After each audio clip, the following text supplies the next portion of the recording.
retrouve avec Françoise David et un groupe d'amis à la Marche des femmes. Après ça, la Marche mondiale des femmes. C'est ça, parce que, bon, moi, j'étais en même temps, d'un point de vue personnel, comme ça, j'étais membre de la Fédération des femmes du Québec, mais j'étais pas une féministe très engagée. Moi, je dis toujours, à un moment donné, j'ai même dit, je suis pas féministe, moi, dans le sens où j'étais pas dans les groupes de femmes. J'ai toujours été dans des groupes mixtes, des groupes comme à la clinique, des groupes communautaires. Des groupes communautaires, il y a majoritairement des femmes, mais c'est aussi mixte, tu sais. Et à la clinique communautaire de Pointe-Saint-Charles, c'était mixte, évidemment, là, tu sais. Donc, je viens pas des groupes de femmes. Mon expérience vient plutôt des groupes populaires, des quartiers.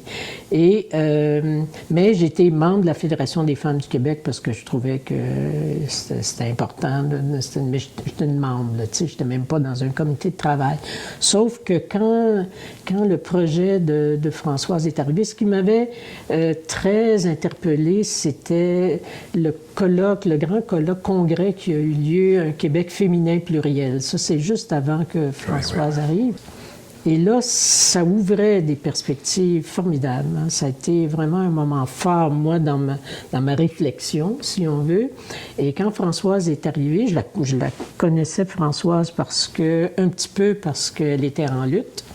Elle était en lutte, Françoise, et on s'était croisés, là, surtout vers la fin, dans la lutte.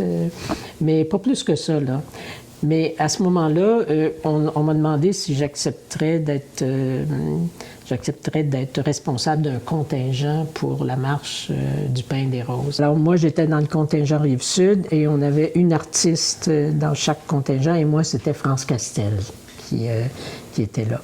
Et France Castel sortait d'une thérapie parce que France l'a dit très ouvertement, publiquement, même dans sa biographie, qu'elle prenait de la drogue à l'époque et ça avait été une période très difficile de sa vie et elle en sortait un peu. Donc, de s'impliquer dans la marche, pour elle, ça avait aussi une démarche un peu thérapeutique, si on veut, solidaire et thérapeutique en même temps. Elle était extraordinaire auprès des jeunes en particulier. Mais ce que je voulais souligner, c'est que l'initiative, cette idée-là d'aller marcher pendant 10 jours de temps, dans un contexte qui était, assez morose, là, je dirais, à un moment donné, pour des groupes de femmes, ça l'a vraiment allumé, si on veut. Hein. Ça l'a suscité d'abord, ça l'a recréé une unité très importante au sein du mouvement féministe, parce que là, les revendications ont été bâties ensemble. Hein. Il y avait 10 revendications et elles ont été travaillées, bâties. Les groupes ont été consultés, il y a eu des comités de travail, etc., pour les formuler, etc. Donc, il y a eu un travail de fond sur le contenu des choses, de ce qu'on voulait demander et proposer. Tu sais, l'égalité salariale qui était, c'était déjà dans le décor, mais c'était important d'avancer un peu plus à ce niveau-là. La perception automatique des pensions alimentaires. Je ne m'en souviens pas par cœur des 10, là, mais c'était 10 d'une infrastructure sociale, pas juste des infrastructures de ponts, de routes, de machins en métal, mais des groupes de défense de droits, des groupes de femmes, des groupes d'entraide. Ça fait partie de l'infrastructure sociale. Une société a besoin de ces petites institutions-là pour vivre aussi. Alors, c'est ça qu'on proposait, c'est le début de tout le travail sur l'économie sociale aussi, qui est à la base de ça. Bref, cette initiative-là est tout de suite venue chercher là, ce qui dormait peut-être dans les groupes de femmes, dans leur capacité de mobilisation. Puis ça a été comme une étincelle. Hein? Les inscriptions pour la marche se sont multipliées en l'espace de pas grand temps. Puis tranquillement, les appuis sont arrivés de partout aussi. Puis, mais jusqu'à quel point le fait que cette époque se situait comme entre deux référendums, puis que les Québécois étaient à la recherche de quelque chose, Est-ce que ça a été un des facteurs qui explique un peu l'immense succès qu'a rapporté cette marche? Tout à fait, tout à fait. Entre autres, pas uniquement, mais entre autres, bien sûr, parce que, bon, la marche, c'est en 95, la marche, hein, c'est en mai. À la veille de... À la veille du référendum qui est arrivé en octobre. Ouais. Évidemment, la marche a donné une impulsion au référendum aussi, mais le climat référendaire a aussi donné une impulsion à la marche, tu sais, de différentes façons. Évidemment, les souverainistes étaient plus enclins à l'appuyer, cette marche-là. Les libéraux, c'était Daniel Johnson qui était au pouvoir, tu sais, il était un peu coincé, il ne pouvait pas être contre ça. C'est évident. Puis Parizeau avait d'affaires à être fin avec vous autres, en plus. C'est évident qu'il y avait l'affaire à être fin avec vous étiez beaucoup de votes, là. On était pas mal de monde, là. En même temps qu'on marchait, il y avait toute une entreprise de lobbying auprès du pouvoir, auprès des partis politiques, etc., pour appuyer les revendications. Alors ça a été...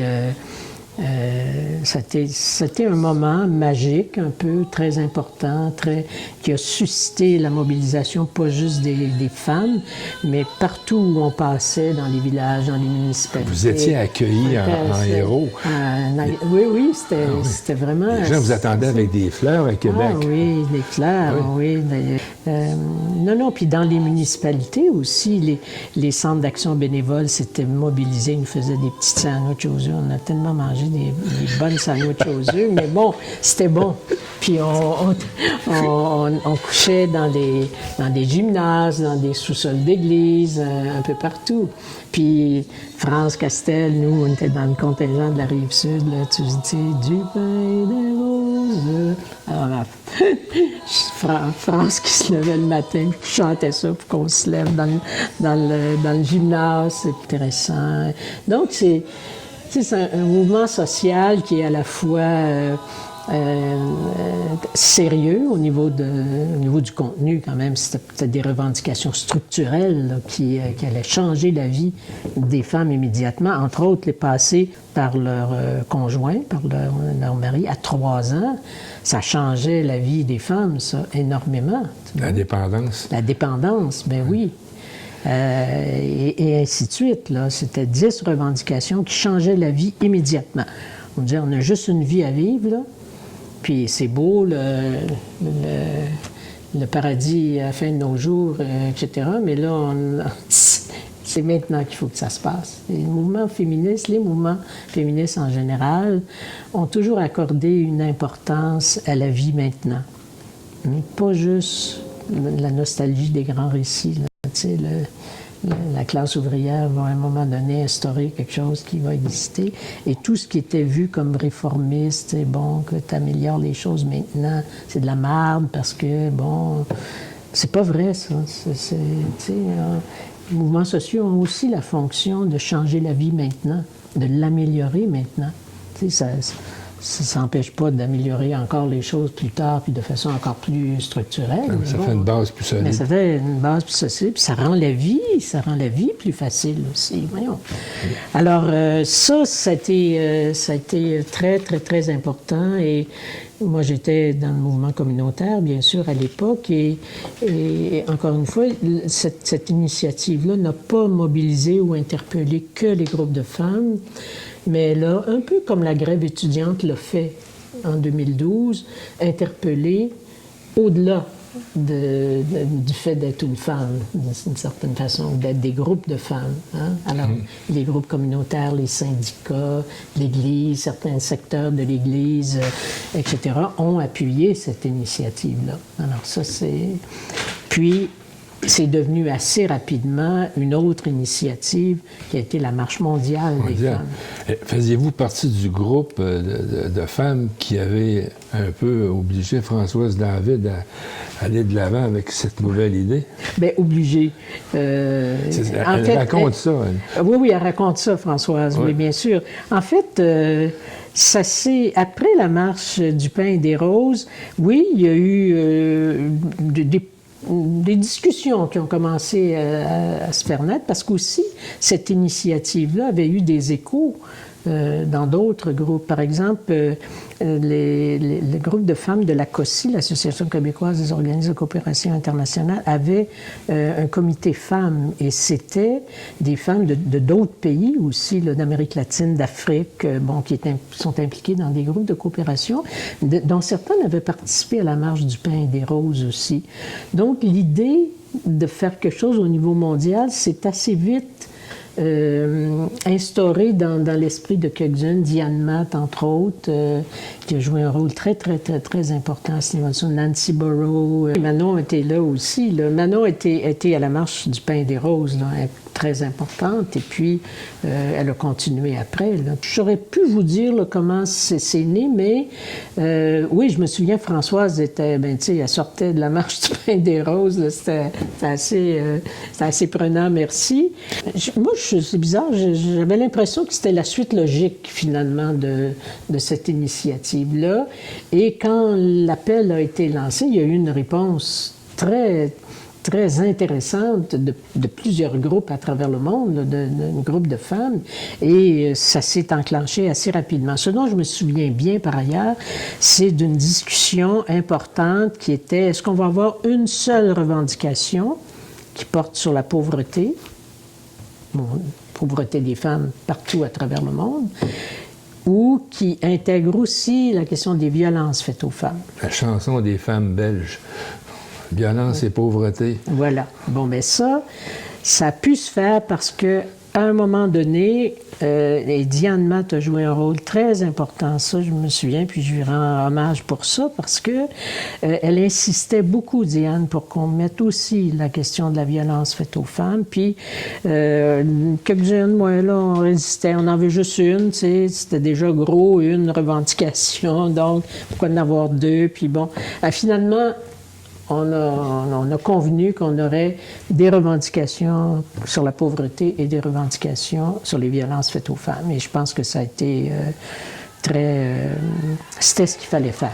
Tu sais. Et après ça, moi, j'ai fait partie du comité de rédaction.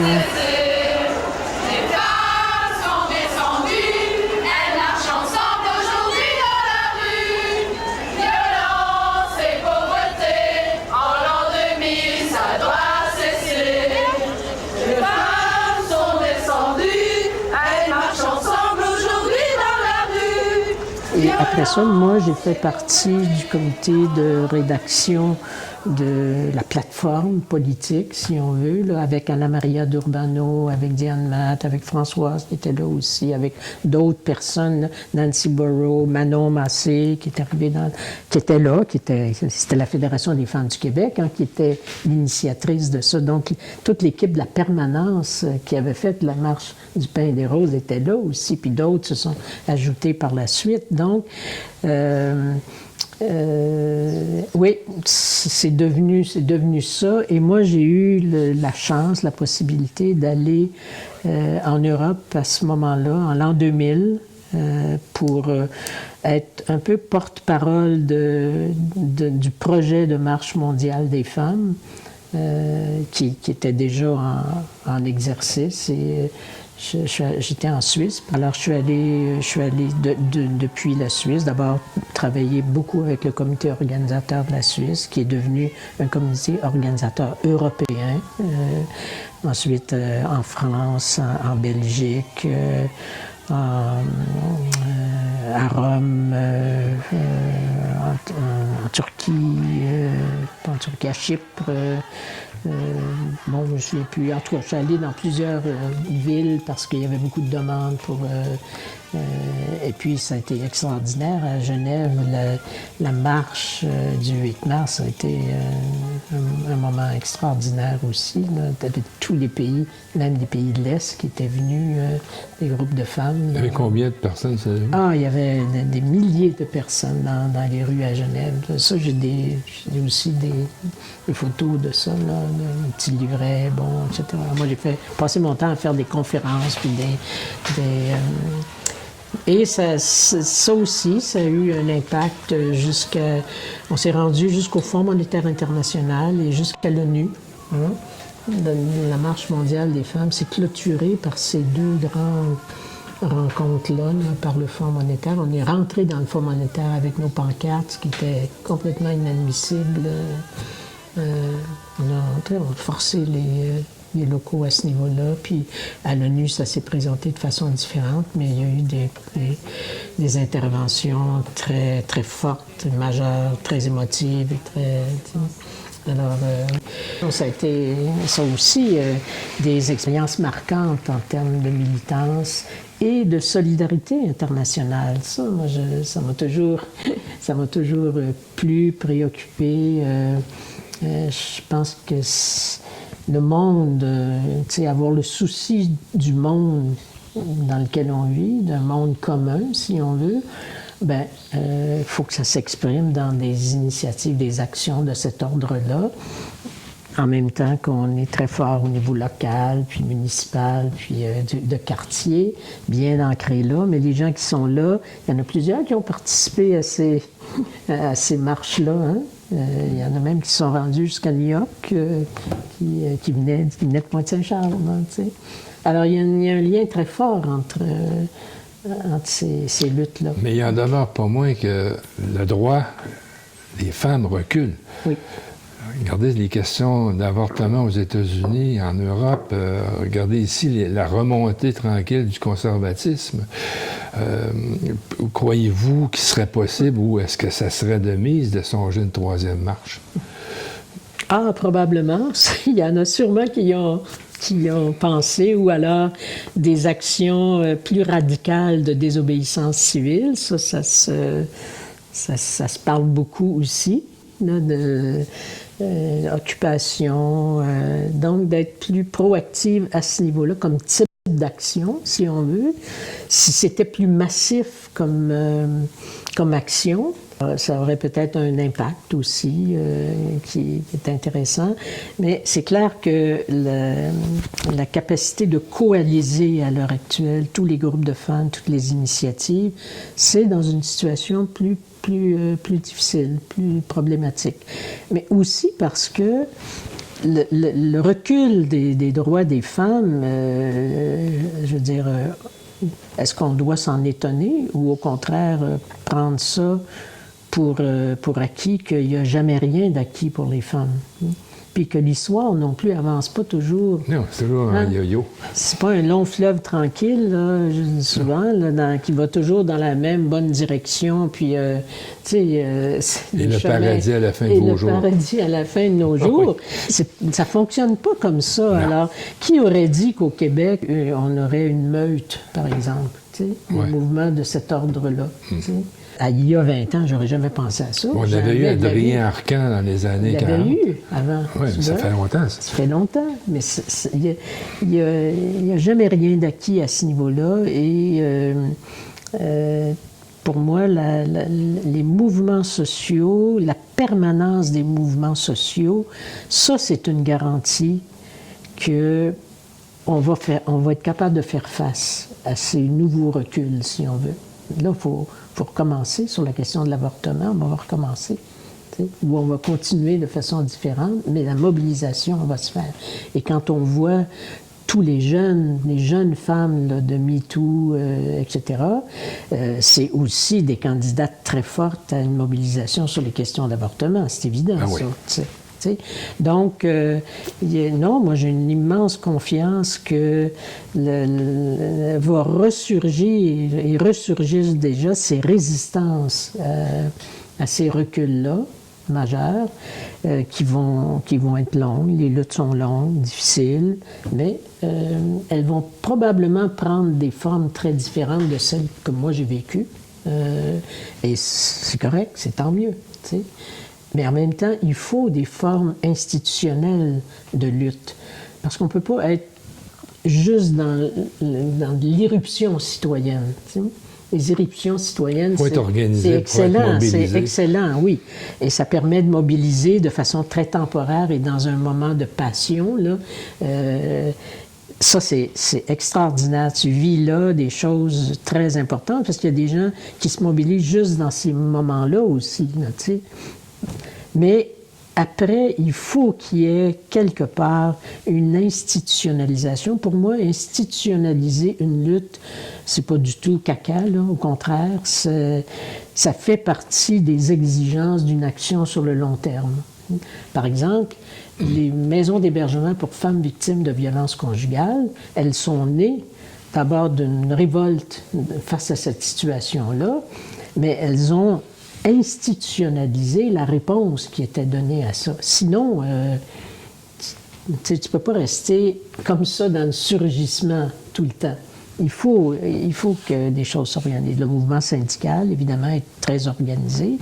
Est-ce qu'il est encore capable de répondre aux exigences de la mobilisation puis des enjeux auxquels ils sont confrontés? En partie, je dirais. Mais détruire tout le mouvement syndical, je ne vois pas je vois pas l'intérêt puis les avancées qu'on ferait en faisant ça. Hein? Il faut voir encore une fois la situation aux États-Unis où ça fait des années qu'on essaie de détruire le mouvement syndical. Mais essayons sans mouvement syndical, juste pour voir ce que ça va donner. Ben, c'est ça. Bon, on ne peut pas se permettre cette expérience-là. Ça va nous coûter trop cher. Alors, c'est ça.